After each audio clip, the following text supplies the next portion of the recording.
Vishnu, welcome to our FinTech Circle Invest Network. You're in India at the moment. Vishnu is the CEO of Aasaan. So we'll hand over to Vishnu now for a second pitch. Thank you, Susan. Good evening, everyone. I'm Vishnu from Aasaan. Aasaan in Hindi means easy will. So we've used a combination.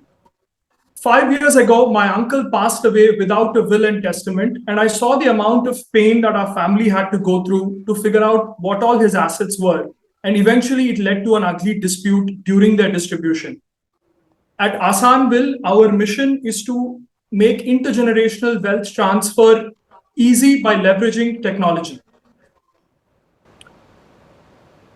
There are essentially three aspects to fintech: wealth creation, wealth management, and of course, wealth transfer.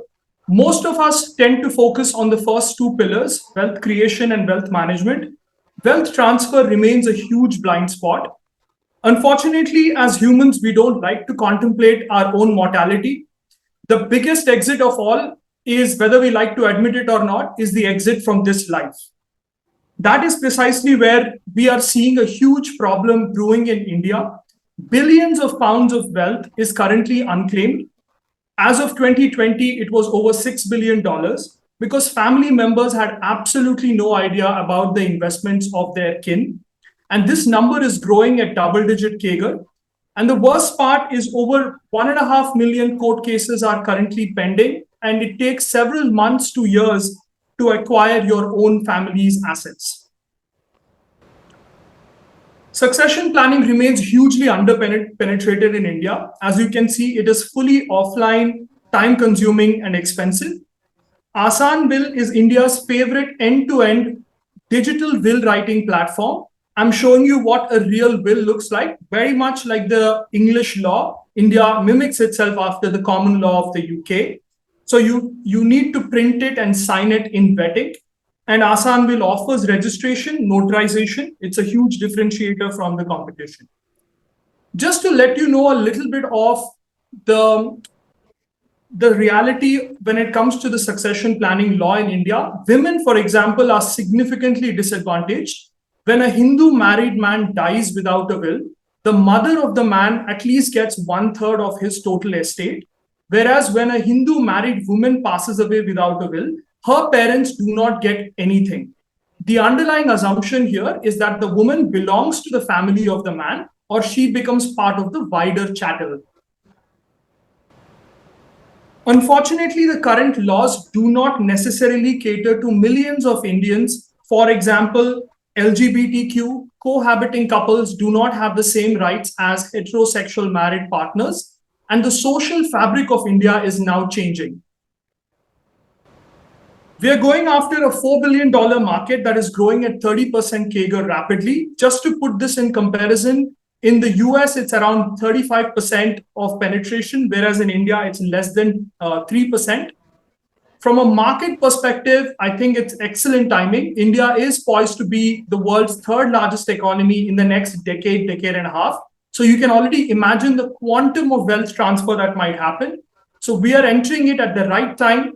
And wonderfully, we have multiple revenue lines. So it's not just the first-time transaction fee, but it's also offering executorship as a service, where we keep a percentage of the entire estate, and of course, storage of the document and other upsell products. We're beginning to see good, healthy unit economics already with an LTV to CAC ratio of approximately 6 to 8. And I'm happy to inform you that we've already got over 12,000 signups in just 2023. We are on track to being the single largest brand in India. We've got customers in over 80 cities with over 200 5-star reviews, secured 200,000 leads through B2B partnerships. In fact, I'm happy to say we have customers in Deloitte, India. So all your Deloitte colleagues in Hyderabad, that is where we have an office. So some of them are our customers. And of course, other technology companies in India are offering Aasaan as an employee benefit, which makes sense in the broad scheme of things. We've already secured a media for equity deal with Times of India, one of India's most respected media houses. And those ad campaigns are now gone live with good traction. I'm happy to inform you that we won Tim Draper's Shark Tank, the most recent season. And Tim, as you know, is an investor in Tesla, SpaceX, Skype, among other things. We are essentially building a data company. Wills obviously are just the beginning. They give us an opportunity to understand the big picture. What is the overall portfolio of an individual, both physical and digital assets, which then enables us to offer them suitable products throughout their lifetime. So embedded finance. Of course, one demand from the market has been estate settlement. So people are asking if Aasaan can be the executor ourselves. I'm proud to be part of an excellent team with proven expertise in law, technology, and finance. Prior to Aasaan, I was head of new products at Wonga. I was one of the early employees there. And before that, with Bain and Company. I read nanotechnology at Cambridge and did my MBA at London Business School. We're backed by a lovely set of investors, one of whom is actually here today, this evening. So Neele, please say hello to him if you are interested in our story and our journey. We're also backed by Techstars. From an ask perspective, we've hit our initial funding target. So we've decided to expand the round a little bit and essentially are looking for investors that are optimistic about the UK-India relationship, the growth story of India, and of course, believe in the potential of legal tech. And I know no pitch is incomplete without generative AI. There, I said it. But most importantly, it is the data that is the underlying pillar. So once you have the data, you can do some useful things with it. Happy to be supported by a wonderful set of London and the UK-India corridor networks. So in summary, we are solving a real customer pain point, which is using technology to disrupt an old school industry in a rapidly growing market with good unit economic potential, and most importantly, building a data company that can serve not just the Indian residents, but the diaspora who are in multiple countries, including the UK. Thank you so much for your time. I look forward to your questions now.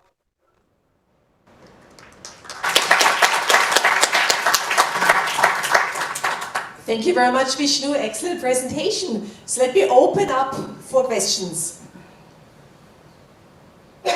And maybe what I do is I just ask the one investor who is here, who is invested already in Vishnu. Who is? Can you just? Yes, please. Would you mind just to explain maybe why you invested in the company and how, what your thoughts are? Right. Well, I think Vishnu has said it should probably better than first and foremost, I think that's the bachelor.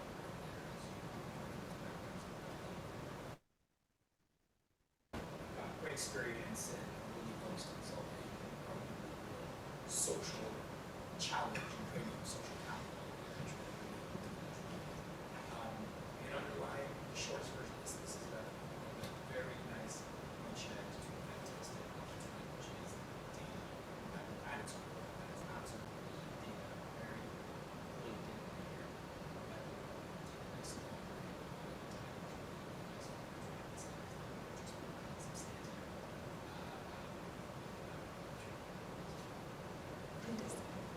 Excellent. Thank you very much. Very good. Helpful. Yes. Any questions for Vishnu? Yes, please, Carol. Maybe I need the mic to hear me. Thank you, Vishnu. Great presentation. Can you talk to me a little about your current traction and use of funds and how quickly you expect this business to grow over the next few years? So let me just go straight to the roadmap slide. So at the moment, we are the largest brand in the country from a sign-up perspective. We've, as I mentioned earlier, we've got over 12,000 signups.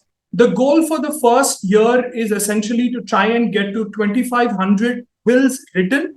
And at the moment, we are seeing somewhere between 10 to 15% conversion from signups to wills completed.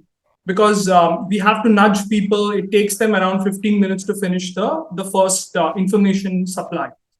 Our goal is actually to start to get to the 25,000 bill territory. We have, from the Times of India, a term sheet for $5 million broken down into two tranches, $1 million at the current valuation and $4 million at whatever our next round's valuation is.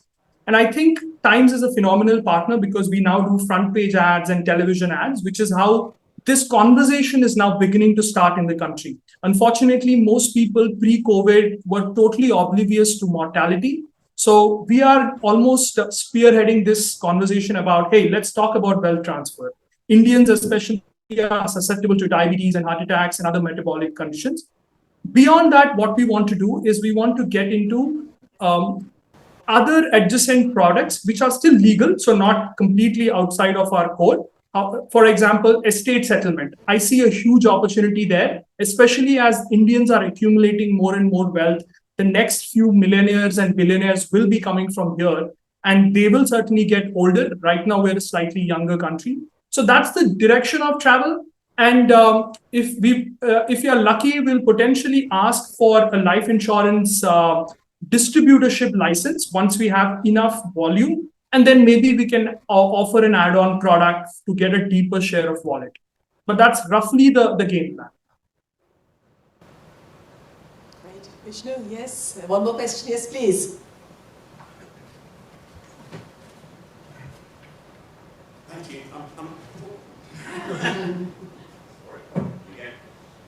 I'm intrigued by your number there, the 25,000, given the scale of the population, feels like quite a small number. And then the number disappears in the future. What's your ultimate ambition? I think the 25,000 is the wills completed. So which means the total number of wills started would probably be 10 times higher. And what I've noticed is we also want to be very realistic with respect to our expectations. We are obviously pioneering the beginning of this conversation. And as you know, the toughest thing that a startup cannot control is changing consumer behavior. So in theory, yes, it only takes 15 minutes to write a will with us, but you still need to be comfortable having this conversation with your loved ones.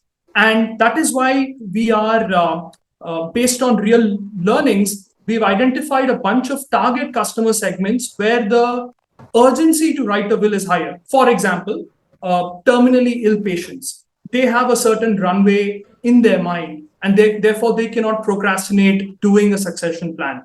Similarly, high-risk segments such as LGBTQ or cohabiting couples. India is a nation of diverse faiths. We also have interfaith couples. Unfortunately, the current law, it cannot cater to all of these nuances and use cases. So what we've learned is go from the high-risk, high-urgency segment. And then if we definitely exceed the 25,000, which I agree with you, it's small, we should do it.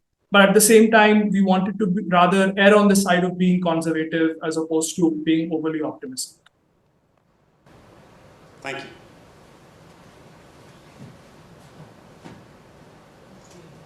Excellent, Vishnu. Thank you very much for calling in from India at the moment. And we look forward to seeing you back in London.